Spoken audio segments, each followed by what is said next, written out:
that's how I felt. I felt I'm a failure of a coach and a person who does the internal work. You know, we talk about limiting beliefs. Like, I do deep ass work on my thoughts, you know, and meditation. And, I do all those things. I'm therapy. Like, I do all the things. And my mom really helped me because I felt like a huge failure.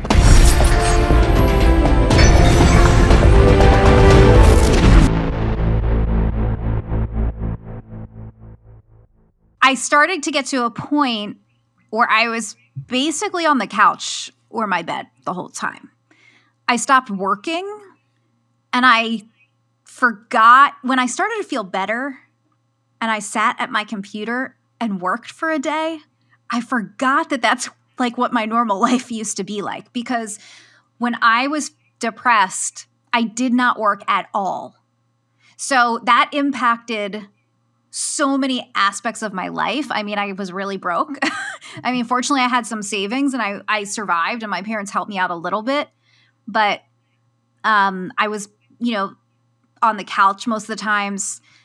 I'm really close with my parents and sometimes I just wouldn't answer their calls. I couldn't talk to anyone. I just felt so depressed that I didn't want to answer the phone. I didn't want to answer text.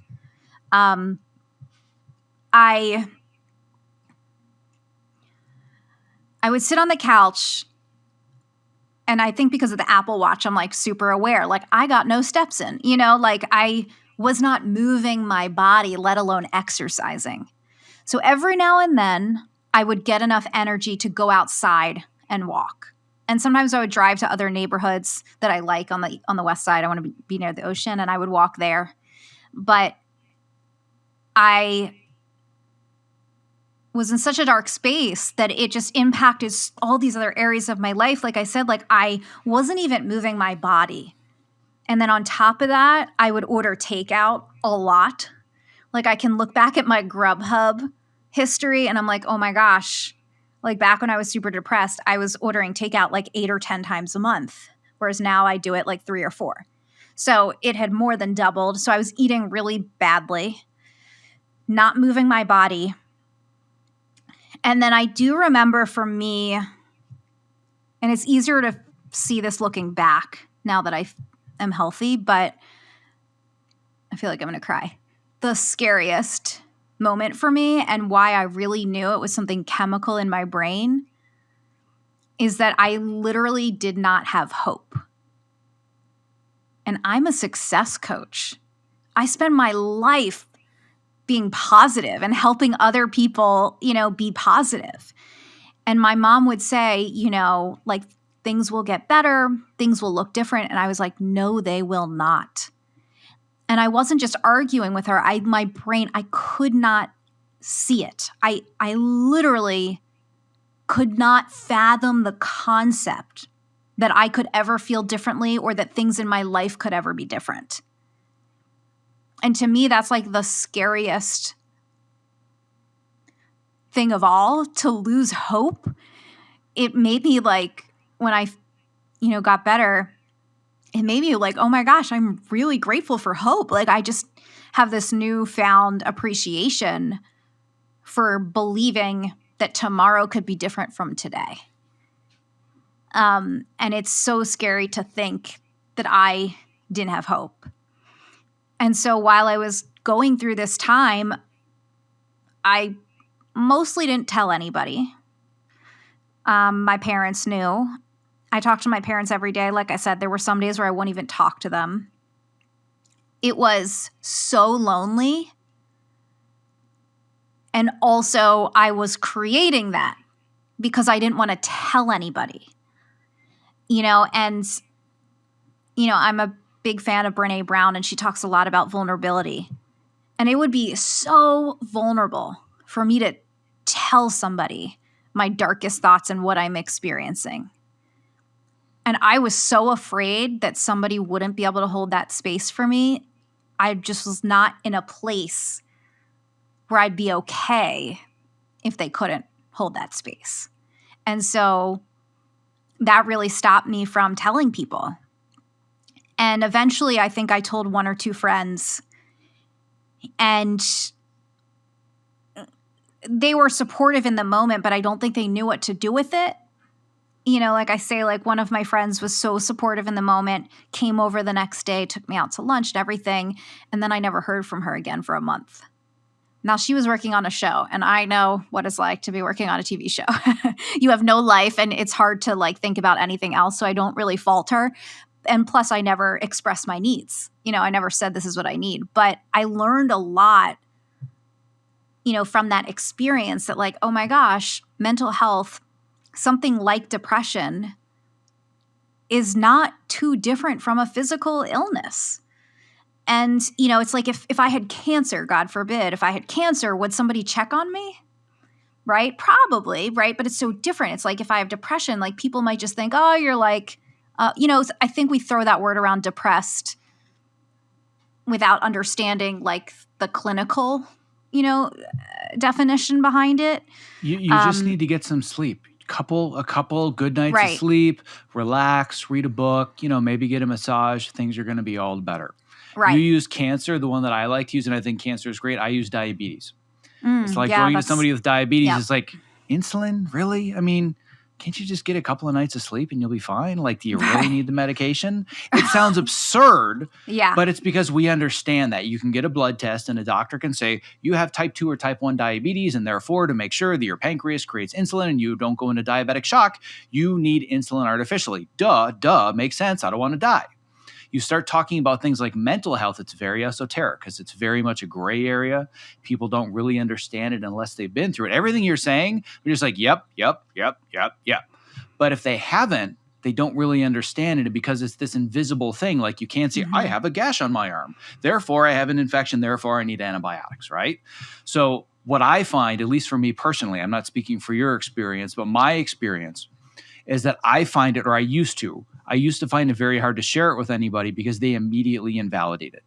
Like I had somebody very close to me in my family, not going to mention who it is, but the first time I went through this, it was exactly what I just told you.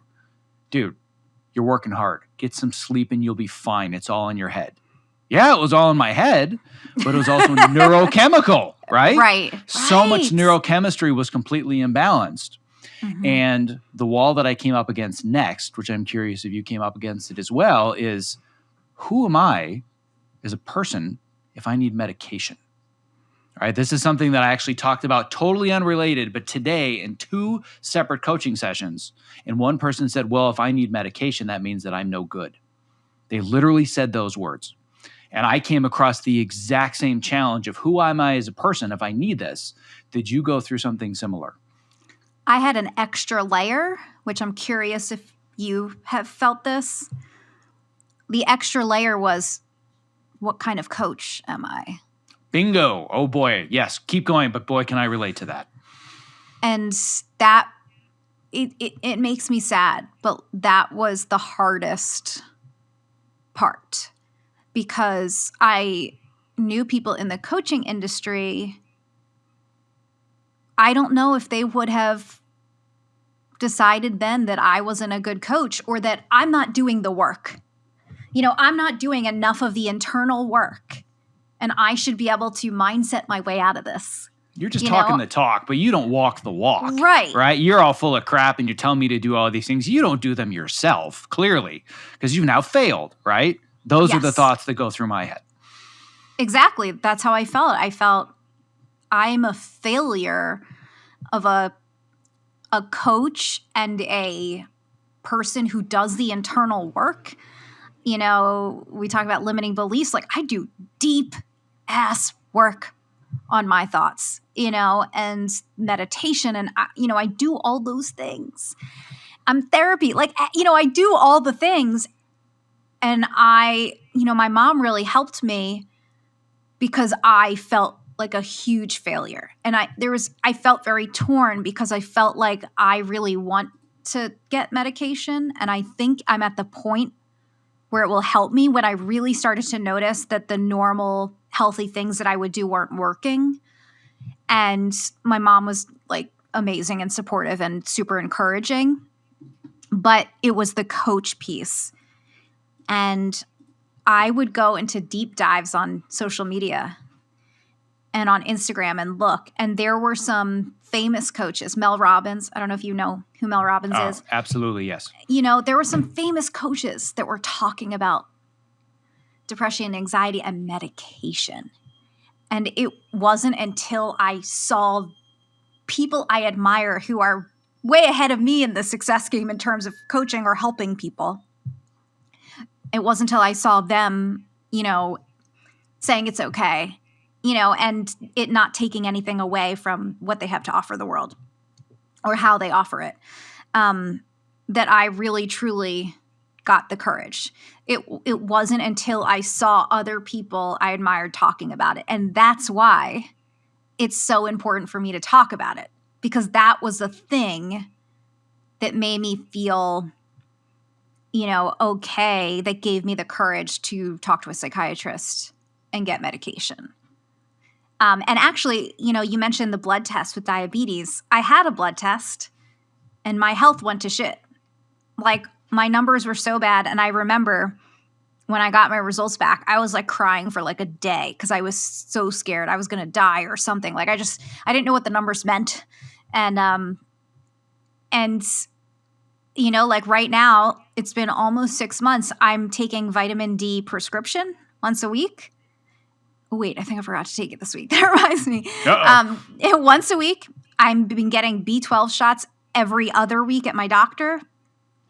I changed my diet because I was eating so poorly. I started counting calories December 1st because I used to be super into fitness and health, and I would do the macros and I would be at the gym for 2 hours. I did a health program and I was like, you know what? I have to make this easy for myself. I'm not going to put any pressure on myself. This is not about macros. This is not about getting fit. This is about getting my numbers back. I'm just going to do something. So I won't even open my Fitness Pal because I thought it was going to be too triggering. I opened a spreadsheet. And I'm like, I'm just going to count calories. That's all I'm going to do right now. And I've been counting. I haven't missed a day since December 1st because I made something just super easy that didn't have pressure around it. And I've lost a lot of weight, and I'm actually excited to get my blood test again, in another month when it's been 6 full months and the doctor will see me again. But yeah, like it impacted so many areas of my health and the medicine. When I'm on Wellbutrin. I like to say it out loud just because, people might wonder. I'm on the generic of it. And actually, when my doctor gave me choice, she gave me 2 medicines to she's like, you can look into these. Here's some information on them. Let me know which one you feel interested in, which I thought was really cool. And I literally typed Wellbutrin into Twitter. And it was like 247 tweets in the last hour. I was like, what? It just opened up my eyes so much. And I saw a tweet that made me cry. And it said, someone had said, 15 years ago, I started on Wellbutrin. And when it started working, I walked outside one day and noticed that the sun was shining. And I just lost it because I was like, oh my God, I didn't even realize that. I didn't even notice the sun was shining. It's like the fog. It's like I didn't even notice if it was a beautiful day. And that just got me. And so I'm a little bit of a tangent. But anyway, so that really helped. And then because the medicine helped me, it took a long time though. Well, it took the amount of time the doctor told me it would take. But, it took about 6 weeks until I started feeling better. And then about 8 weeks until I started feeling like myself. But as I started to feel better, then I could slowly start working back other things into my life to help the physical part of my health, get back, like I said, counting calories and exercising. I started counting calories December 1st. I didn't start exercising regularly until 3 months ago. So it took me 3 months of just focusing on calories, and I couldn't get there yet. It took me a long time. And then when I started to get back to work, I was like, oh my God, I forgot I used to sit in front of the computer all day and enjoy it and feel excited and want to work on things. And that was mind-blowing to me. because it felt like it had been so long since I had done work that I forgot that that was my normal life. So some of those things were, the result of me starting to feel better and being on medication.